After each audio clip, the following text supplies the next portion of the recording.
लड़की जो छत से अपने पापा को ढकेल दे। Hello friend, welcome to our channel star facts and review. Bollywood की दुनिया चमकती हुई लगती है, पर इस पे पीछे छिपी होती है रिश्तों की तकरार, ईगो क्लैश और तगड़ी पॉलिटिक्स। एक समय था, बॉस को तो बोलने दे। बात क्या हुई क्या? जब गोविंदा और संजय दत्त साथ में सुपरहिट फिल्में देते थे, लेकिन अचानक दोनों एक दूसरे के साथ दिखना बंद हो गए। आखिर क्यों? क्या हुआ? किसने किसे धोखा दिया? 10 अक्टूबर रात के 10 बजे पल्लू आपकी जेल से कौन से साल ये मुझे नहीं। क्या यह रिवेलरी थी, ईगो क्लैश था, या इंडस्ट्री का पॉलिटिक्स था? जी हाँ दोस्तों, आज हम बताएंगे कि गोविंदा और संजय दत्त के दोस्त से दुश्मन तक की गुप्त कहानी। आपको पता है हमारा बंगला कितना बड़ा है? कितना बड़ा है साहब? ओ जी, इतना बड़ा है कि हमको एक कमरे में से दूसरे कमरे में जाने के लिए मोटरसाइकिल यूज करना पड़ता। 90 का जमाना था दोस्तों। गोविंदा कॉमेडी के किंग और संजय दत्त एक्शन के बादशाह थे। जब दोनों साथ आए तो फिल्मों में धमाका हो गया। 50 रुपीज। ब्रदर, अपना क्रेडिट कार्ड निकालिए। अबे जेब में राशन कार्ड नहीं है, तू क्रेडिट कार्ड की बात करता है? कैश दे कैश। हसीना मान जाएगी सुपरहिट कल्ट क्लासिक बन गई। वहीं खिलाड़ी 420 में रूमर्ड कोमिक डील्स हुआ।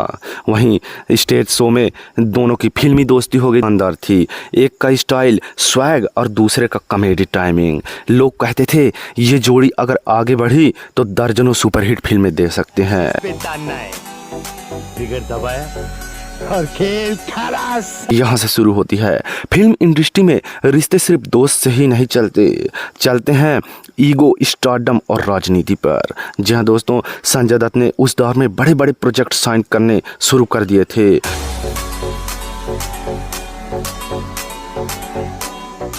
गोविंदा पर लेट कमिंग, ईगो, डायरेक्टर से झगड़ा जैसी इमेज चढ़ने लगी थी दोस्तों। प्रोड्यूसर को संजय की प्रोफेशनलिज्म और गोविंदा की अनप्रेडिक्टेबिलिटी का फर्क दिखने लगा था। यहीं से उन दोनों के बीच की दूरी शुरू होती है। हमने जब उसको हम क्यों मार रहे, देखो इसकी बात खत्म हुई।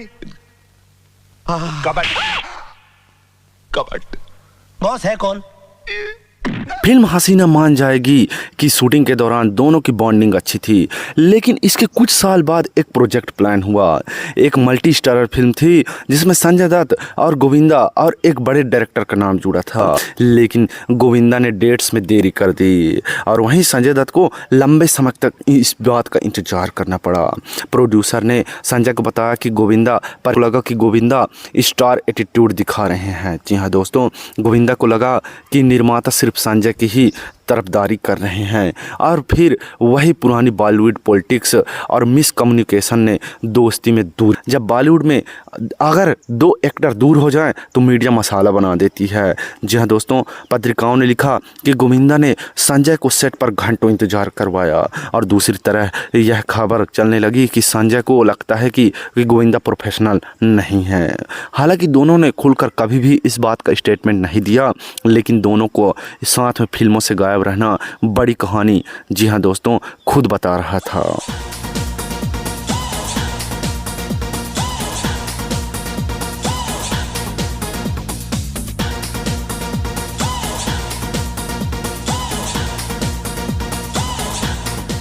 नब्बे में गोविंदा अकेले फिल्में हिट करा देते थे और संजय दत्त बिग बैनर और एक्शन की जान थे। दोनों अपनी अपनी पीक पर थे।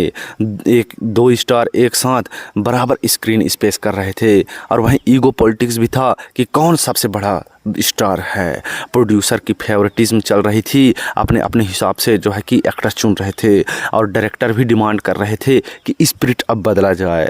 कुछ खबरें तो इस प्रकार थी कि प्रोड्यूसर चाहते थे कि संजय को ज़्यादा फुटेज मिले और गोविंदा इस चीज़ से बिल्कुल खुश नहीं थे दोस्तों।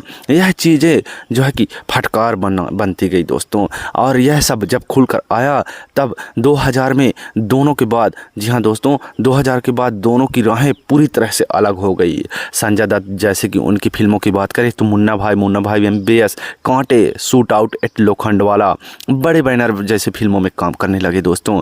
वही गोविंदा की बात करें, कम फिल्में और गलत प्रोजेक्ट्स और राजनीति में उनका प्रवेश होना और फिर से ज़बरदस्ती कमबैक करने की कोशिश करना।